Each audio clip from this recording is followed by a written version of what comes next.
Ying oh Ying, aku dah sampai. Kan kita dah janji nak tangkap ikan di sungai. Kejap ya ya. Jom kita pergi Ying.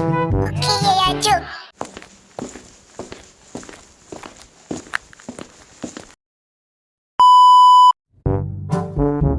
Semangat Ying, semoga kau dapat ikan.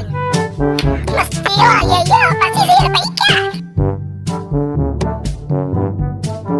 A few moments later. 2 hours later. Meh,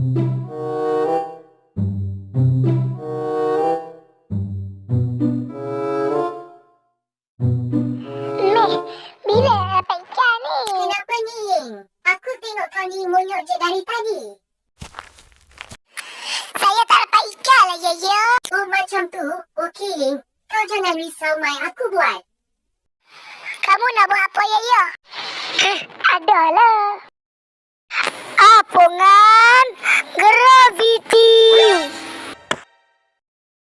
Macam tu lah aku tangkap ikan tak payah dah nak pakai pancing. Wow, hebatnya kamu ya ya.